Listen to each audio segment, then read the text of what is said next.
સ્વાભાવિક છે કે અહીંયા ગુજરાતની અંદર કોરોનાનો વ્યાપ હજુ આપણે ચિંતાજનક નથી. બીજા રાજ્યોમાંથી લોકો આવતા હોય અને આપણે જે આ ટેસ્ટિંગ પણ કરીએ છીએ, જે વ્યક્તિને કોરોના માલુમ પડતાની સાથે એની આજુબાજુ એના એન્વાયરમેન્ટમાં જીવતા કોન્ટેક્ટ પર્સનનું પણ આપણે કોવિડ ટેસ્ટ કરી લઈએ છીએ.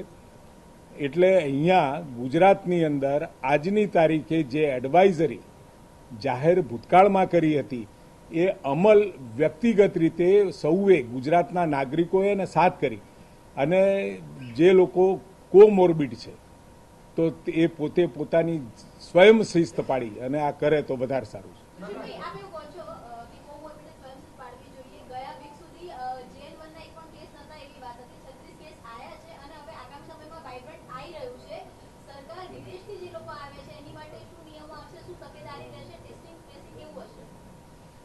પહેલાં મેં કહ્યું હતું કે જેન સિરીઝનો વેરિયન્ટ આપણા ત્યાં અહીંયા જોવા નથી મળ્યો. આપણા ત્યાંથી અહીંયા જીબીઆરસીમાં જ્યારે જીનોમ સિક્વન્સિંગમાં જાય છે એના પછી એ ટેસ્ટ કન્ફર્મ કરવા માટે દિલ્હી પણ જાય છે, અને કન્ફર્મ થઈને આવે એના પછી જ આપણને ખ્યાલ આવે.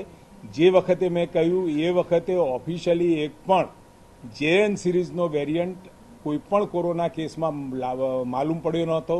એના કારણે મારું એવું સ્ટેટમેન્ટ હતું. પરંતુ જેવું ઉપરથી દિલ્હીથી કન્ફર્મ થઈને આવ્યું એટલે આપણે જાહેર કર્યું કે આપણા ત્યાં અહીંયા 36 જેટલા જેએન સિરીઝના વેરિયન્ટવાળા કેસ જોવા મળ્યા છે.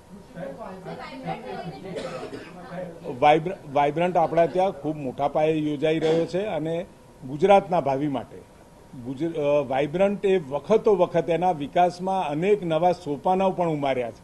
આ વખતનો વાઇબ્રન્ટ પણ ખૂબ મોટો અને ખૂબ લાખો કરોડોના કદાચ આ સતત ચાલતી પ્રક્રિયા છે. એટલે એમાં રોજગાર પેદા થશે અને સાથે અહીંયા વિદેશી અને દેશના ઉદ્યોગપતિઓનું પણ અહીંયા રોકાણ થવાનું છે. એવા સમયે કેન્દ્ર સરકાર તરફથી આ વાઇબ્રન્ટ અંગે જે પણ કોઈ એરપોર્ટમાં એડવાઇઝરી જાહેર થાય એ આપણે ફોલો કરીશું.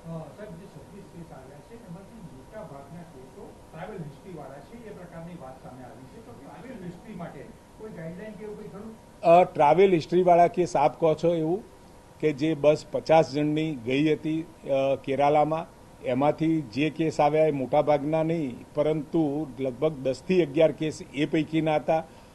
બહારના વિદેશોમાં પ્રવાસ કર્યો તો એવા પણ આપણને 3 થી 4 કેસ મળ્યા છે. એટલે કુલ મળી ટ્રાવેલિંગ હિસ્ટ્રીવાળા 14-15 થી વધારે કેસો નથી.